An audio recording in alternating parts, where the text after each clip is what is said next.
ಈಗ 3 ಸಂಸ್ಥೆಗಳನ್ನ ಪ್ರಮುಖವಾಗಿ ಇದರಲ್ಲಿ ಹೊಣೆ ಹೊರಿಸಲಾಗ್ತಾ ಇದೆ.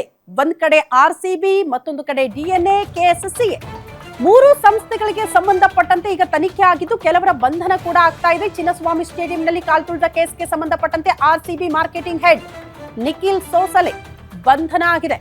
ಬೆಂಗಳೂರಿನಲ್ಲಿ ವಿಕ್ಟರಿ ಪರೇಡ್ ಅಂತ ಪೋಸ್ಟ್ ಹಾಕಿದ್ರು. ಗೃಹ ಸಚಿವರು ಈಗ ತಾನೇ ಮಾತನಾಡಿದ್ದನ್ನ ಕೇಳಿಸ್ಕೊಂಡ್ರಲ್ಲ, ಅದೇ ದಿನ ಬೆಳಗ್ಗೆ ಸ್ಪಷ್ಟವಾಗಿ ಹೇಳಿದ್ರು ಪರೇಡ್ ಇಲ್ಲ, ಭದ್ರತೆಯ ದೃಷ್ಟಿಯಿಂದ ವ್ಯವಸ್ಥೆಯನ್ನ ಮಾಡ್ಕೊಳ್ಳೋಕೆ ತರಾತುರಿಯಲ್ಲೇ ಆಗಲ್ಲ, ಅಭಿಮಾನಿಗಳ ಹಿತದೃಷ್ಟಿಯಿಂದ ನಾವು ಪರೇಡ್ಗೆ ಅವಕಾಶ ಮಾಡಿಕೊಟ್ಟಿಲ್ಲ ಅಂತ. ಅದಾಗಿಯೂ ಕೂಡ ಇದೇ ನಿಖಿಲ್ ಒಂದು ಪೋಸ್ಟ್ ಮಾಡ್ತಾರೆ, ಆರ್ಸಿಬಿ ಕಡೆಯಿಂದ ಪರೇಡ್ ಇರುತ್ತೆ ವಿಧಾನಸೌಧದಿಂದ ಚಿನ್ನಸ್ವಾಮಿ ಸ್ಟೇಡಿಯಂ ತನಕ ಅಂತ. ಈ ನಿಖಿಲ್ಗೆ ಯಾರು ಮಾಹಿತಿ ಕೊಟ್ರು? ಯಾರಪ್ಪ ನಿಮ್ಗೆ ಅನುಮತಿ ಕೊಟ್ರು? ಪರೇಡ್ ಇರುತ್ತೆ ಅಂತ ಹೇಳಿದವ್ರು ಯಾರು? ಯಾರು ಅವಕಾಶ ಮಾಡಿಕೊಟ್ಟಿದ್ದು? ಯಾರನ್ನ ಕೇಳಿ ಪೋಸ್ಟ್ ಮಾಡಿದ್ರಿ? ಯಾರನ್ನ ಕೇಳಿ ಅಭಿಮಾನಿಗಳಲ್ಲಿ ಗೊಂದಲ ಸೃಷ್ಟಿ ಮಾಡಿದ್ರಿ? ಇದನ್ನ ಪ್ರಶ್ನೆ ಮಾಡ್ಬೇಕಲ್ವಾ? ಇದಕ್ಕೆ ಸಂಬಂಧಪಟ್ಟಂತೆ ಈಗ ಮಾರ್ಕೆಟಿಂಗ್ ಹೆಡ್ ನಿಖಿಲ್ ಸೋಸಲೆ ಅವರ ಬಂಧನ ಕೂಡ ಆಗಿದೆ.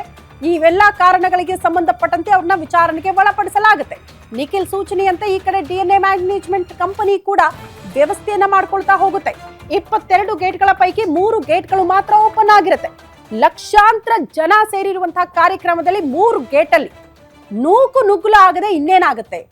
ಏಕಾಏಕಿ ಗೇಟ್ ಓಪನ್ ಆಯ್ತಂತೆ. ಹಾಗಾಗಿ ಅಭಿಮಾನಿಗಳು ನಾ ಮುಂದು ಅಂತ ನುಗ್ಗೋದಕ್ಕೆ ಪ್ರಯತ್ನ ಪಟ್ರು. ಆಗ ನೋಡಿ ಕಾಲ್ ತುಳಿತ ಉಂಟಾಗಿದ್ದು. ಪುಟ್ಟ ಮಕ್ಕಳಿಂದ ಹಿಡ್ಕೊಂಡು 11 ಜನ ಜೀವ ಕಳೆದುಕೊಳ್ಳೋ ಮಟ್ಟಿಗೆ. ಡಿಎನ್ಎ ಆರಂಭದಲ್ಲೇ ಹೇಳಿದಂಗೆ ಇವೆಂಟ್ ಮ್ಯಾನೇಜ್ಮೆಂಟ್ ಒಂದು ಖಾಸಗಿ ಕಂಪನಿ. ಇಂಥದ್ದೊಂದು ಕಾರ್ಯಕ್ರಮ ಆಯೋಜನೆ ಆಗುತ್ತೆ, ವ್ಯವಸ್ಥೆ ಮಾಡಿಕೊಡಿ ಅಂತ ಅವ್ರಿಗೆ ಹೇಳಲಾಗಿತ್ತು. ಆರ್ಸಿಬಿಯ ಒಂದು ಪೋಸ್ಟ್ ಅನ್ನ ಗಮನಿಸ್ತಾರೆ. ಅದರಂತೆ ಡಿಎನ್ಎ ಕೂಡ ಪರೇಡ್ ಇರುತ್ತೆ, ಆ ಬಳಿಕ ಇಲ್ಲಿ ಅಭಿಮಾನಿಗಳು ಬರ್ತಾರೆ, ಸನ್ಮಾನ ಕಾರ್ಯಕ್ರಮ ಆಗುತ್ತೆ ಅಂತ ಅವರ ಪೋಸ್ಟ್ ಮೂಲಕ ಡಿಎನ್ಎ ತನ್ನ ವ್ಯವಸ್ಥೆಯನ್ನ ಮಾಡ್ಕೊಂಡಿತ್ತು. 22 ಗೇಟ್ಗಳು ಚಿನ್ನಸ್ವಾಮಿ ಸ್ಟೇಡಿಯಂನಲ್ಲಿ 3 ಗೇಟ್ಗಳ ಮೂಲಕ ಅಭಿಮಾನಿಗಳು ಹೋಗೋದಕ್ಕೆ ವ್ಯವಸ್ಥೆ ಮಾಡಿಕೊಡ್ತಾರೆ.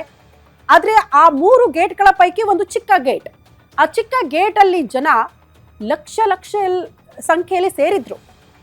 ನಾ ಮುಂದು ತಾ ಮುಂದು ಅನ್ನುವಂತಹ ಆತರ ಅಭಿಮಾನಿಗಳು ಕೂಡ ಸಂಯಮದಿಂದ ನಡೆದುಕೊಳ್ಳಿಲ್ಲ ಆ ದಿನ. ಪಾಪ ಅವ್ರಿಗೇನ್ ಗೊತ್ತು, ಬೇಗ ಹೋಗಬೇಕು, ಅವಕಾಶ ಸಿಗಬೇಕು, ಕೂತ್ಕೊಳ್ಬೇಕು, ನಾವು ಕೂಡ ಕಾರ್ಯಕ್ರಮದಲ್ಲಿ ಭಾಗಿಯಾಗಬೇಕು, ವಿಜಯೋತ್ಸವದಲ್ಲಿ ಭಾಗಿಯಾಗಬೇಕು ಅನ್ನುವಂಥ ಆತರ. ಕಾರಣ ಆರ್ಸಿಬಿನೇ ಪೋಸ್ಟ್ ಮಾಡ್ಬಿಟ್ಟಿತ್ತು. ಅದನ್ನ ನೋಡಿ ಅಭಿಮಾನಿಗಳು ಬಂದಿದ್ರು.